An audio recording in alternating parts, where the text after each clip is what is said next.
Orang kalau dia mengucapkan dzikir la ilaha illallah ribuan kali sekalipun, tapi ternyata amaliyahnya masih belum ikhlas, belum memurnikan Allah secara murni, masih percaya dengan apa jimat-jimat yang bisa mendatangkan ya rezeki, percaya dengan jimat-jimat yang bisa tolak bala, ya, yang bisa memberikan dia keselamatan, percaya dengan raja-raja yang ditempel nanti bisa memberikan tolak bala, perlindungan dia dari segala mara bahaya, maka la ilaha illallah tidak bermanfaat untuk dirinya karena dia belum mendatangkan syarat ikhlas, yakni memurnikan ibadah itu hanya kepada Allah.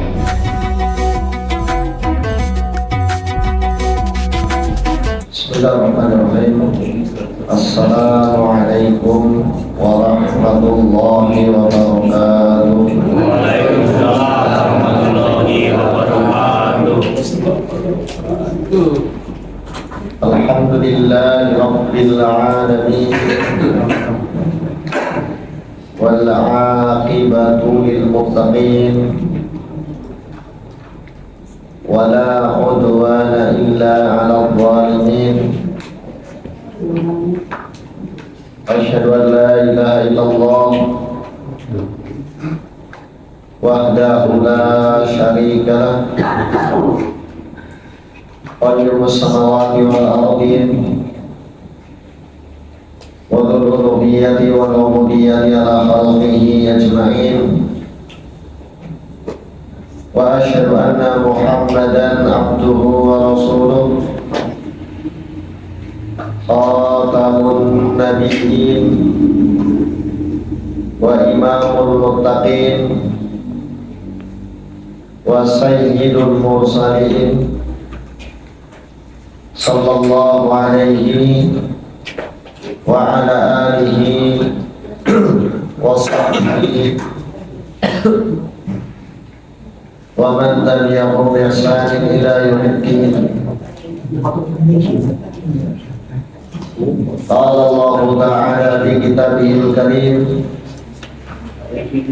ya ayyuhalladzina amanu ittaqullaha haqqa tuqatih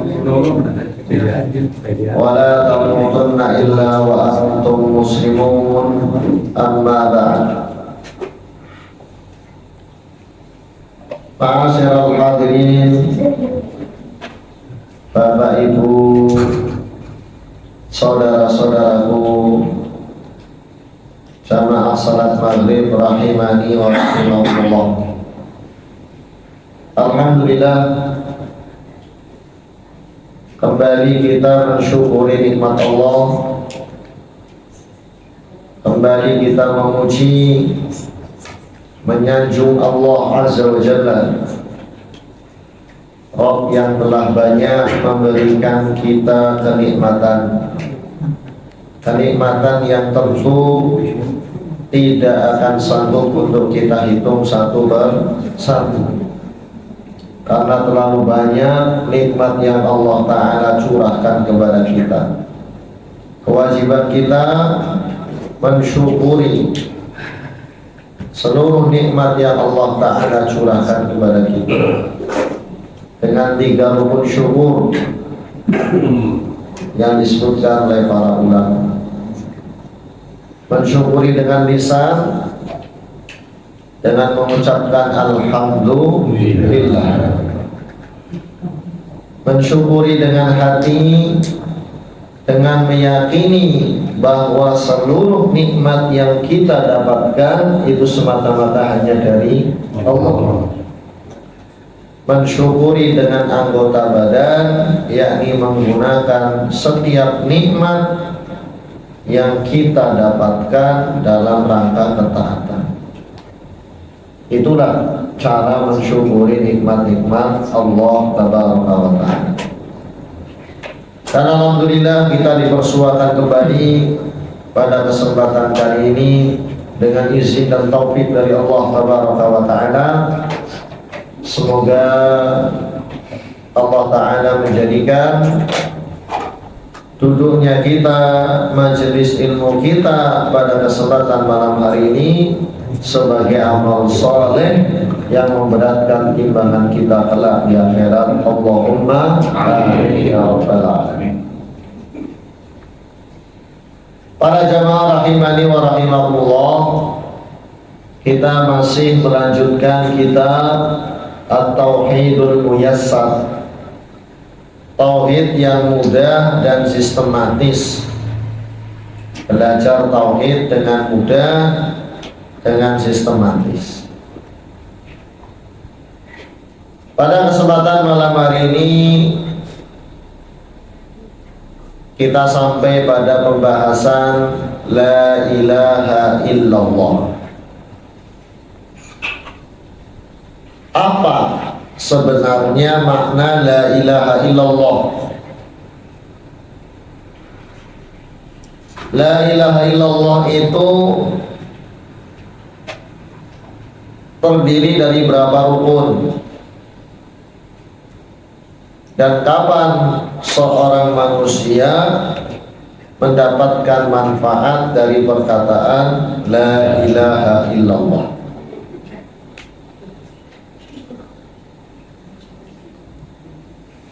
La ilaha illallah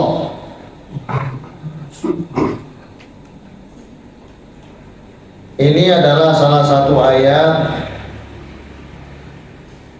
di dalam Al-Quran. Di antaranya firman Allah tabaraka wa ta'ala di Quran surat Muhammad ayat yang ke-19. Allah Ta'ala berfirman, fa'lam annahu la ilaha illallah. Ketahuilah hai Muhammad, sesungguhnya dia Allah ialah tiada ilah yang berhak disembah kecuali hanya Allah. La ilaha illallah, ma'asyiral hadirin. Kalimat yang ringkas tapi mengandung makna yang dalam, mengandung kemurnian daripada tauhid. Hingga dikatakan oleh para ulama, la ilaha illallah adalah miftahul jannah. La ilaha illallah adalah kunci untuk masuk surga. Karena la ilaha illallah berisi tentang tauhid, tentang pemurnian ibadah kita hanya kepada Allah Azza wa Jalla. Apa arti la ilaha illallah? La ilaha illallah maknanya ialah la ma'buda bihaqqin illallah. La ma'buda bihaqqin illallahu. Tidak ada sesembahan yang berhak untuk disembah kecuali hanya Allah. Kata la ilaha, ma'asyiral hadirin, tidak ada ilah. Ilah itu apa sih? Ilah dalam bahasa Arab menggunakan wazan fi'al. Ilahun, fi'alun. Wazan fi'al bisa juga bermakna maf'ulun. Fi'alun bimakna maf'ulun. Ilahun bimakna ma'luhun. Min aliha ya'lahu. Ma'luh artinya sesuatu yang disembah. Maka ilah dengan wazan fi'al maknanya maf'ul, ma'lu yakni sesuatu yang disembah. Seperti kata kitabun dengan wazan fi'alun, maknanya ialah maf'ulun ay maktubun. Disebut dengan kitab kalau ada sesuatu yang tertulis di dalamnya. Kalau ada sesuatu yang tertulis dalam lembaran-lembaran buku, maka buku tadi dalam bahasa Arab disebut apa?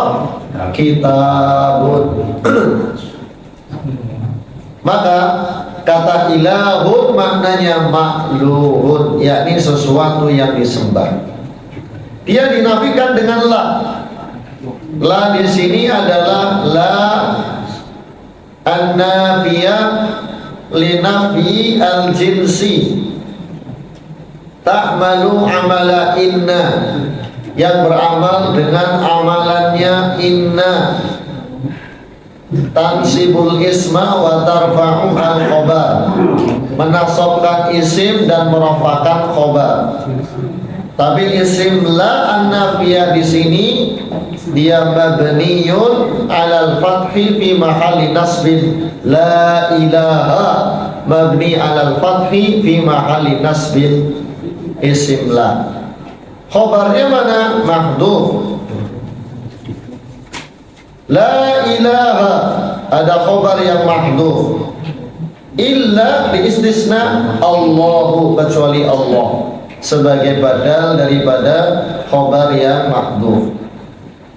La ilaha illallah ma'asyiral muslimin, artinya ialah la ma'buda bihaqqin illallah, tidak ada sesembahan yang berhak disembah kecuali sinta Allah azza wa jalla. Itu secara makna harfiahnya, ya, secara makna umumnya arti daripada la ilaha illallah. La ilaha illallah terdiri dari dua konteks kalimat. Ada kalimat la ilaha, kemudian ada kalimat illallahu. La ilaha illallahu ada dua kalimat. Konteks kalimat yang pertama, la ilaha, itu disebut dengan nafyun. Disebut dengan apa? Nafyun. Nafyun artinya peniadaan, penolakan. La ilaha berarti menolak, meniadakan. Apa yang ditiadakan? Di situ ada ismul jins ilaha, yakni meniadakan setiap sesembahan. Artinya kalau dikatakan la ilaha saja berhenti sampai di sini, berarti dia meniadakan seluruh Tuhan, jadi ateis nanti. Kalau hanya mengucapkan apa? La ilaha, karena dia meniadakan semua daripada ilah yang wajib untuk disembah. Tidak ada ilah sama sekali pada konteks kalimat yang pertama. Tapi kemudian datang itsbat, konteks yang kedua, yakni itsbat bermakna penetapan, peniadaan, kemudian penetapan. Penetapan hadir setelah peniadaan, berarti inilah yang disebut dengan tauhid yang murni. Karena ketika kita menafikan seluruh ilah selain Allah, kemudian menetapkan hanya Allah ilah itu, berarti kita benar-benar menyembah itu hanya kepada Allah. Meyakini bahwa ilah yang berhak disembah hanya Allah, tidak ada ilah selain daripada Allah azza wa jalla. Itulah kemurnian daripada tauhid pada kalimat la ilaha illallah. Karena kata illallah, ia menetapkan Allah adalah satu-satunya zat yang harus kita sembah. Masya Allah. Jadi luar biasa kalimat la ilaha illallah itu Pak. Luar biasa. Dengan makna yang sangat dalam. Ia adalah kalimat tauhid yang murni. Oleh karenanya ia juga disebut sebagai kalimat thayyibah. Sebagai kalimat apa? Thayyibah, kalimat yang baik. Ia juga disebut dengan kalimatut tauhid. Ia juga disebut dengan syahadatut tauhid. Kalimat tahlil la ilaha illallah. Maka bagus menjadikannya sebagai zikir ataupun wirid untuk kita baca. Dibaca zikir tersebut, ada zikir yang warid dari Nabi Sallallahu Alaihi Wasallam, tapi dengan lafaz misalkan la ilaha illallah wahdahu la syarikalah lahul mulku wa lahul hamdu wa huwa ala kulli syai'in qadir, dibaca 100 kali setiap hari. Atau kalau kita mau wirid la ilaha illallah saja tanpa batasan hitungan, bagus pun. Karena ini adalah kalimatut thayyibah.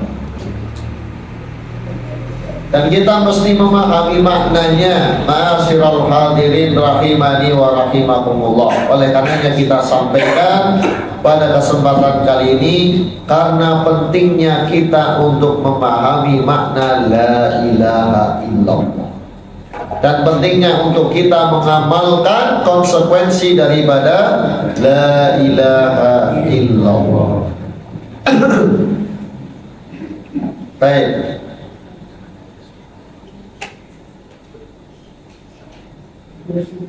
Kapan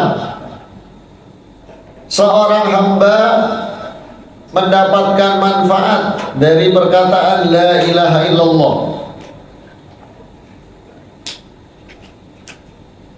Yang pertama, seorang hamba akan mendapatkan manfaat dari la ilaha illallah jika dia memahami maknanya.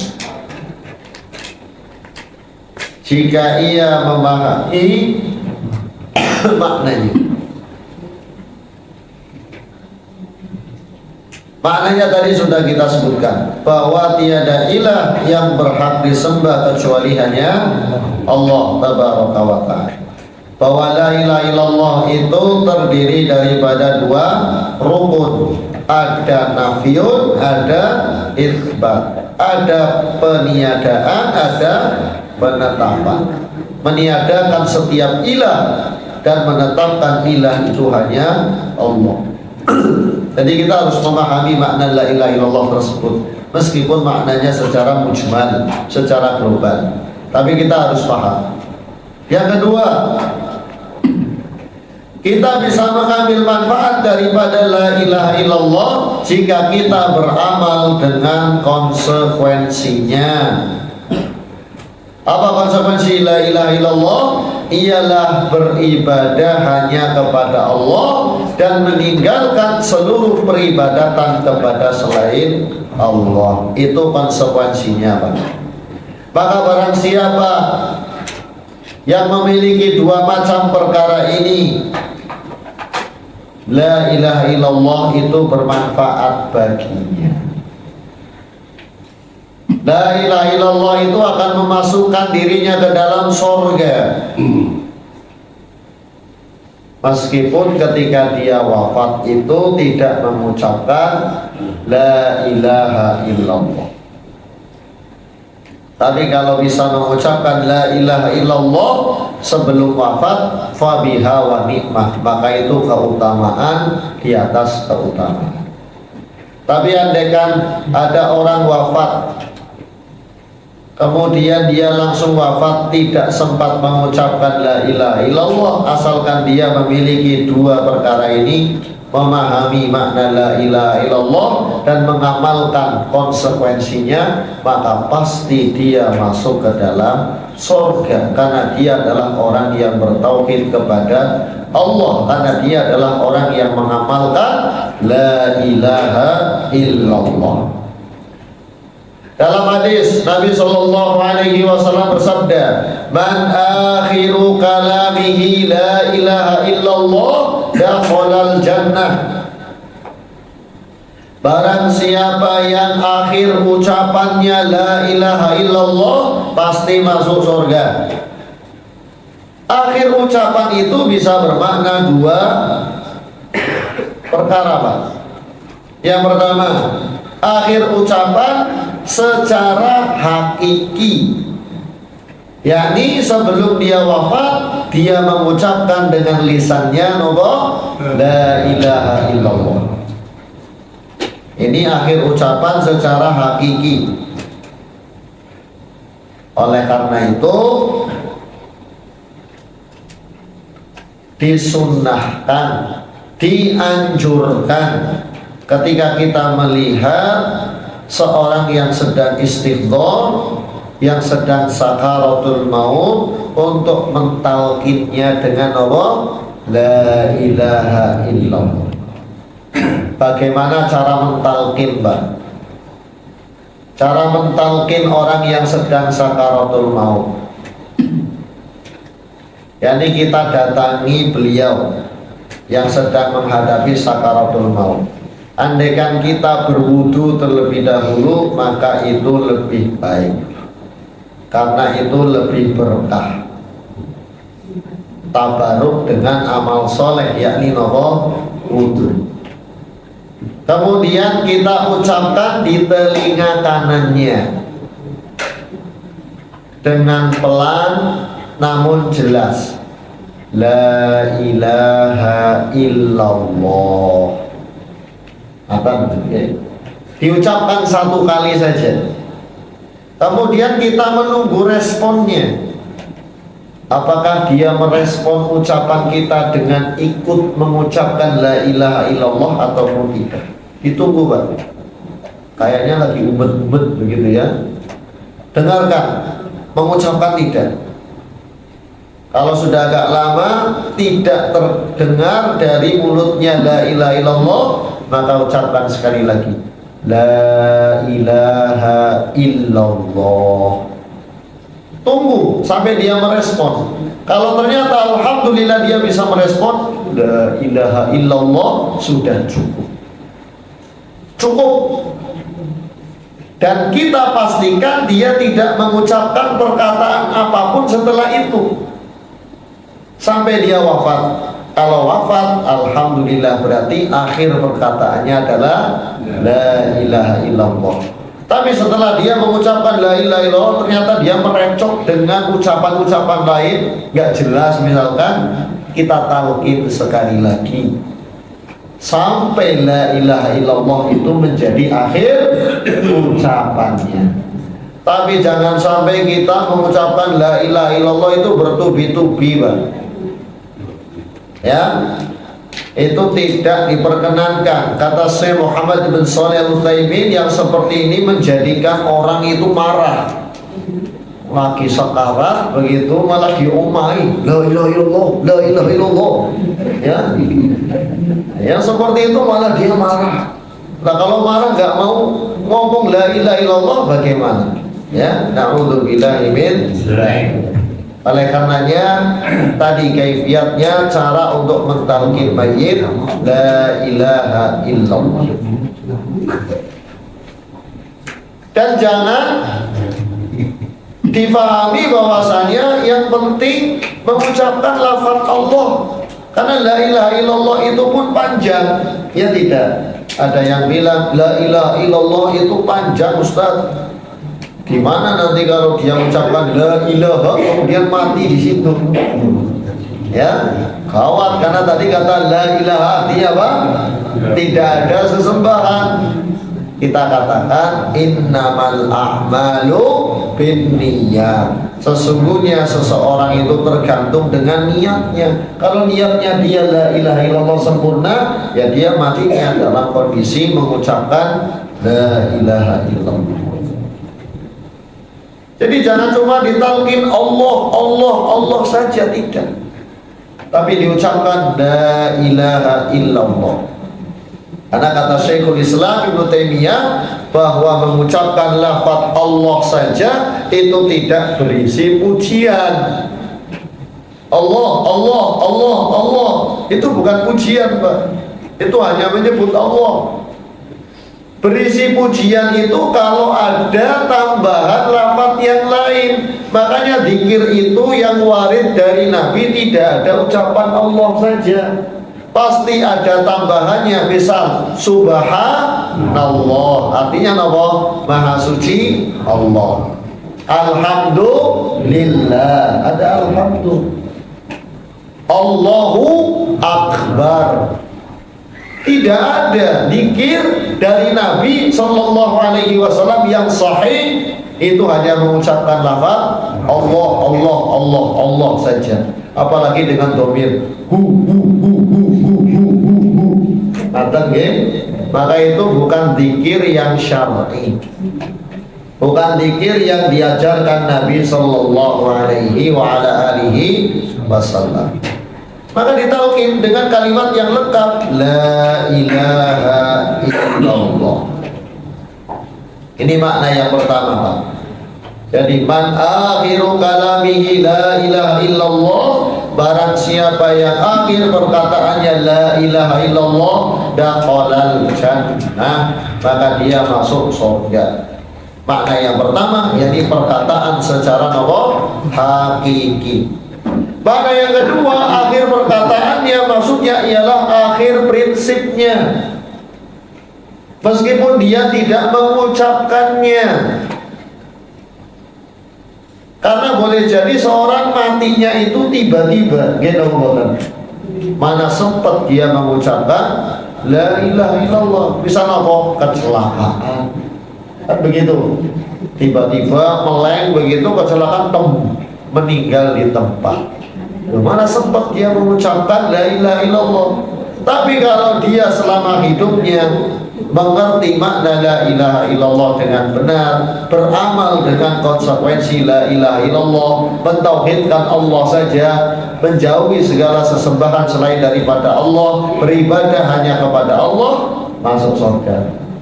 Meskipun ketika dia wafat tidak mengucapkan apa? La ilaha illallah. Jadi jangan dipahami bahwa hadis ini itu hanya untuk orang yang mengucapkan la ilaha illallah saja yang masuk surga. Tapi orang yang berprinsip dengan la ilaha illallah meski tidak mengucapkannya itu juga masuk ke dalam surga. Baik. Para jamaah rahimani wa rahimakumullah.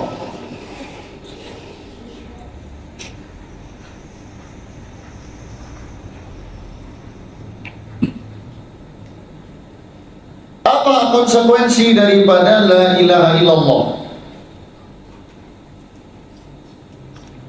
Konsekuensi daripada la ilaha illallah tadi sudah kita sebutkan, yakni kita wajib beribadah hanya kepada Allah dan meninggalkan segala peribadatan kepada selain Allah.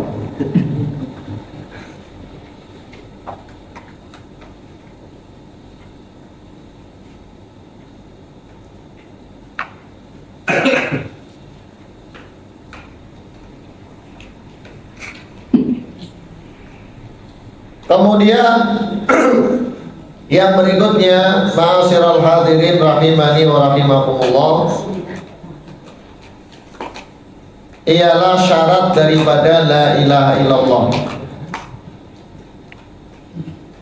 Ternyata la ilaha illallah itu memiliki syarat yang harus kita kerjakan. Syarat kesahihan la ilaha illallah.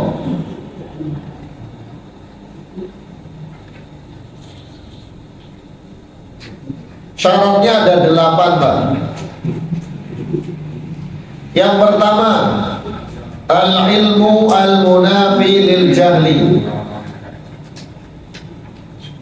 Mengilmui la ilaha illallah, yang menafikan daripada kebodohan kita terhadap la ilaha illallah. Intinya faham makna la ilaha illallah. Tadi kita sudah paham maknanya, la ilaha illallah apa niku, Pak?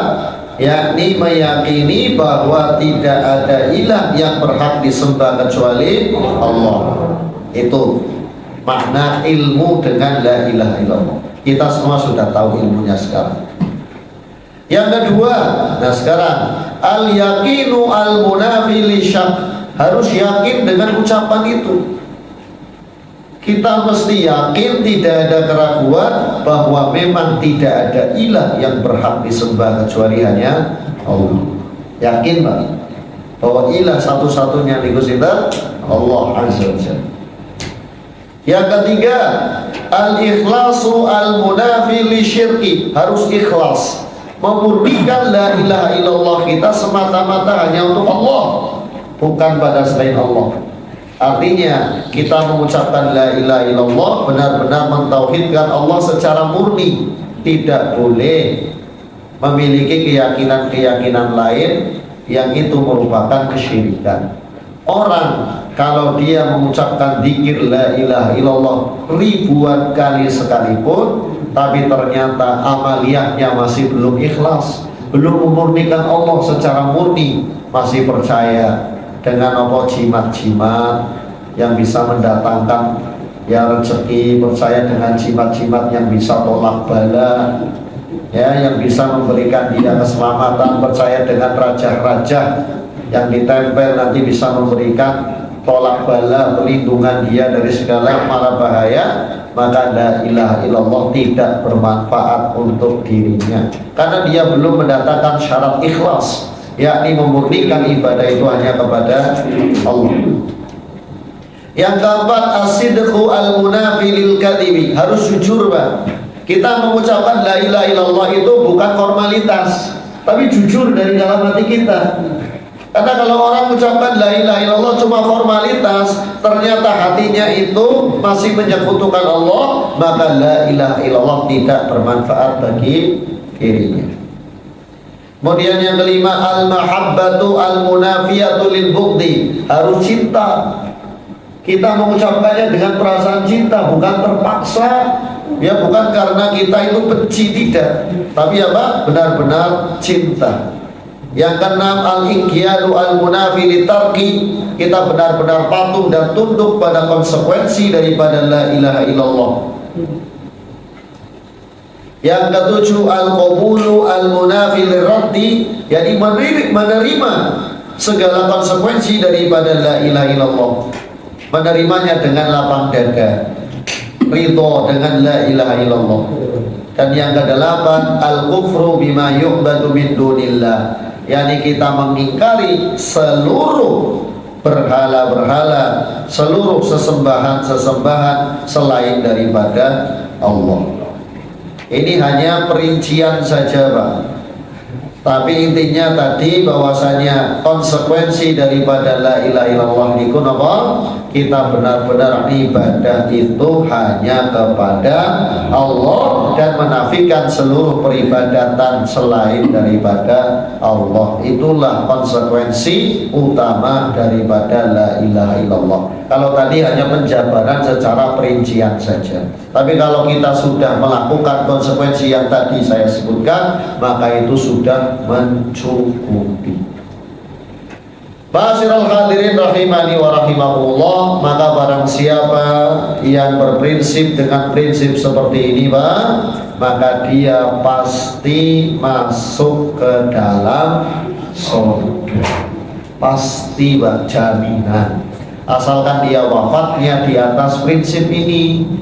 Jangan sampai kemudian menyekutukan Allah, jangan sampai kemudian melakukan kesyirikan setelah memahami prinsip ini. Pegang prinsip ini, Pak, sampai mati, jaminan surga. Meskipun dia punya dosa. Meskipun dia punya dosa, pasti dia masuk surga karena keagungan daripada tauhid, keagungan daripada la ilaha illallah. Yang terakhir kita sebutkan hadis bitokoh. Kita sebutkan hadis ini bukan dalam rangka meremehkan dosa, Pak, tapi dalam rangka menegaskan keagungan, kemuliaan, dan keutamaan daripada la ilaha illallah. Kelak di hari kiamat, Pak, disebutkan dalam hadis akan ada seorang laki-laki, seorang hamba Allah yang didatangkan di hadapan seluruh makhluk, yang dia memiliki catatan dosa itu banyak sekali, Pak. Bukan banyak tapi banyak, dengan sigoh balagoh gitu ya, banyak, wakepol gitu ya. Jadi catatan dosa dia ditulis oleh malaikat dengan 99 sijillah, gulungan. Setiap gulungan ini kalau dibentangkan itu sejauh mata memandang. Isinya nopo dosa semua. Dosanya ngapa baik gitu ya. Banyak sekali dosanya dicatat sama malaikat. Ini baru satu gulungan sejauh mata memandang. Gulungan 2, 3, 4, 5, 6 sampai 99 dibentangkan sejauh mata memandang, isinya dosa semua. Orang ini kira-kira gimana rasanya? Wah, udah ketar-ketir, Pak. Aduh, neraka ini, neraka, kan begitu ya.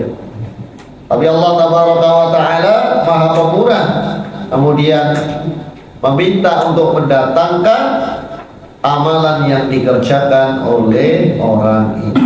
Ternyata orang ini punya amalan, Pak, Masya Allah. Tapi amalannya cuma ditulis di secarik kertas, kayak kartu, Pak, namanya bitokoh, ditulis di secarik kertas. Amalannya cuma segini, Pak. Ya, yang itu 99 gulungan, apotek pirang kilo ya, nggak tahu, pokoknya banyak banget lah. Ini secarik kertas, Pak. Logika kita bagaimana? Yang lebih berat mana logika kita? 99 gulungan tadi secarik kertas ini apa beratnya, kan begitu. Tapi ternyata setelah dibuka, diteliti secarik kertas tadi tulisannya la ilaha illallah. Ternyata orang ini selama hidupnya dia bertauhid dengan tauhid yang murni kepada Allah, tidak menyekutukan Allah sama sekali sampai dia wafat. Maka fatosat asijillah, jadi dosa-dosa tadi kemudian menjadi ringan, dan secarik kertas berisi la ilaha illallah tadi menjadi berat. Dan dikatakan dalam hadis qudsi bahwasanya tidak ada yang bisa lebih berat daripada la ilaha illallah. Andaikan langit yang 7, bumi yang 7 ditimbang di satu sisi timbangan, la ilaha illallah di satu sisi timbangan yang lain, maka la ilaha illallah itu pasti lebih berat daripada langit dan bumi. Masya Allah. Maka hadis ini saya sebutkan bukan dalam rangka meremehkan dosa orang apa ya, begitu. Tidak, Pak. Tidak, tapi dalam rangka untuk menegaskan keutamaan daripada tauhid, bahwa yang harus kita prioritaskan pertama kali ini pun apa? Tauhidnya dulu. Benarkan tauhidnya kita dulu. Benarkan akidahnya kita dulu, luruskan tauhidnya kita, murnikan ibadah kita hanya pada Allah Azza wa Jalla. Baru kita kemudian lanjut pada amal ibadah yang lain.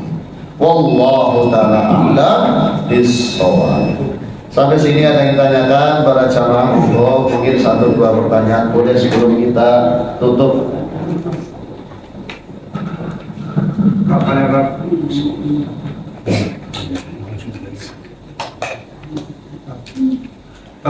Mau tanya, kalau kita mempercayai selain Allah itu kan butuh kesirikan gitu, tak? Tapi kalau misalkan ada seseorang yang misalkan dia jangan lewat, kalau membeli sesuatu jangan lewat kuburan gitu. Terus jangan nanti jangan lalu hari ini kayak gitu. Apa itu termasuk bentuk kesyirikan tak gitu tak? Ya, pertanyaan bagus. Jadi kepercayaan sebagian orang yang di masyarakat kita lah ya, kita katakan karena memang ada faktanya terkait dengan merasa sial dengan tempat-tempat tertentu atau hari-hari tertentu. Misalkan tidak boleh pergi safar kalau bertepatan dengan hari ini pasarannya ini, gitu ya. Pasaran nanti ya Bang, misalkan Selasa Pahing gitu ya, tidak boleh pergi, ya. Atau misalkan Kemis Wage, misalkan Jumat terkenal surat Kliwon, ya. Misalkan begitu ya. Karena ada pantangan, tidak boleh, nanti bisa kena bala, bisa kena musibah, bisa apes nanti. Apakah ini termasuk daripada kesyirikan? Iya, itu masuk daripada bentuk tatoyur. Nanti ada pembahasannya insya Allah, namun agak lama terkait tentang tatoyur ini. Tatoyur itu ialah merasa sial dengan sesuatu perkara, baik itu yang dilihat, yang didengar, atau yang diketahui. Yang dilihat misalkan lihat ular, kita mau jualan tiba-tiba di depan ular, aku jangan ular ini orang kasih tubuh gitu ya, misalkan. Jadi merasa sial dengan melihat ular gitu ya. Wis tempe metu berubah malah sing didelok pertama ular kan begitu, jadi merasa sial. Maka ini juga termasuk apa? Tatoyur. Nah, kemudian misalkan mendengar ada suara burung gagak gitu ya, suara burung kedasi gitu ya, suara burung geruk ya, manuk geruk begitu ya. Nah, merasa sial dengannya itu juga termasuk tatoyur. Atau dengan suatu hal yang diketahui, diilmui seperti tadi, merasa sial dengan hari-hari ini, dengan jumlah-jumlah ini, itu juga termasuk bentuk tatoyur, dan itu termasuk kesyirikan. Dalam hadis disebutkan at-tiyaratu syirkun, at-tiyaratu syirkun. Tiyarah, yakni merasa sial dengan sesuatu itu adalah syirik, merasa sial dengan sesuatu itu adalah syirik. Maka supaya kita itu tidak merasa sial, kita tawakal sama Allah, Pak, bahwa apa yang terjadi di muka bumi ini itu semuanya sudah ditakdirkan oleh Allah Tabaraka wa Ta'ala. Jadi kita tidak perlu untuk merasa sial. Sampai-sampai kalau lewat suatu tempat harus klakson din gitu ya. Klakson siapa, nggak ada orang gitu. Mau lewat harus kasih duit, itu dibalangi duit. Seperti itu juga termasuk bentuk tatoyur, termasuk daripada kesyirikan. Allah Ta'ala a'lam bishawab. Menanyakan lanjutan dari yang tadi kesyirikan ya, misalkan kayak kita dikasih amalan lah, kalau misalkan apa ya, bentuk raja, tapi dari kiai. Nah, dari Ustaz kiai atau dari iPhone itulah, itu termasuk kesyirikan atau bukan kan? Ya, Jangan boleh. ya, pertanyaan bagus ya. Nah, ada sekarang suatu raja yang ditulis wifik atau aufat. Itu berupa bilangan-bilangan, nanti ada simbol segitiga, ada huruf jim apa begitu, nanti ada bilangan apa, ini untuk apa namanya ditaruh di sudut ini, nanti bisa aura rezekinya itu lancar dan yang lainnya nanti ditaruh di sini dengan bibit-bibit tertentu ya. Nah, ini termasuk kesyirikan atau tidak? Karena ini yang ngasih amalan itu orang yang disebut orang soleh gitu ya, orang yang tampilannya itu masya Allah pada sorban. Maka kita katakan Pak, ya itu adalah tetap suatu bentuk kesyirikan, tidak boleh yang demikian. Karena yang demikian itu tadi mempercayai bahwa ada sesuatu selain Allah itu bisa mendatangkan Allah, bisa mendatangkan sebab kebaikan ataupun bisa menolak keburukan, dan itu termasuk daripada kesyirikan. Taruhlah kalau kita misalkan kalau ada orang kaum muslimin mengatakan, nah itu kan yang ngasih orang soleh, nah maka katakan pada dia yang lebih baik adalah ditinggalkan, ya. Kenapa? Karena tidak selamat ya daripada terjatuh kepada kesyirikan hal-hal yang semacam itu. Karena ini perkara akhirat, Pak. Jangan coba-coba ini perkara akhirat. Perkara akhirat kita pengennya selamat sama sekali, tidak ingin yang namanya ada ya perkara-perkara kesyirikan di dalam hati kita. Wallahu ta'ala a'lam bishawab. Ya. Apa cekak? Sampai lagi tanya. Oke. Biar gak deket suaranya. Ada orang yang memahami kan lanjutan Mas tadi dari kiai. Ya itu kan biasanya ini berasal dari Arab, jin Muslim. Kodam. Gitu ya, misalnya gitu ya. malah puasa. Ya misalnya gitu. Ini harus ini baik ini dari itu bagaimana tak termasuk bagaimana? Oke. Jadi yang perlu kita perhatikan para jamaah sekalian, yang perlu kita perhatikan, kalau melihat orang itu jangan dari covernya.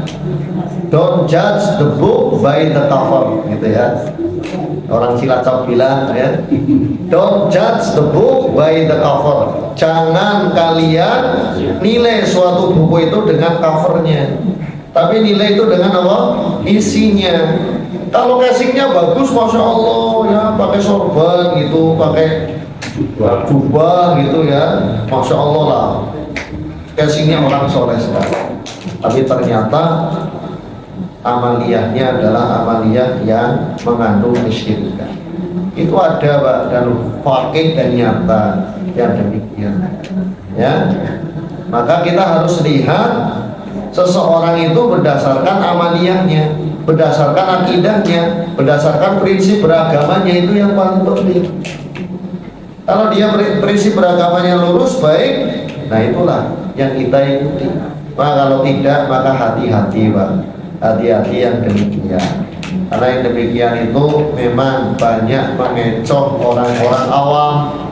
Ya, Nabi SAW sendiri itu pernah mewanti-wanti, Pak, bahwa nanti kelak di akhir zaman itu ada du'atun ila abwabi jahannam, para dai-dai yang mengajak kepada neraka jahanam, Pak.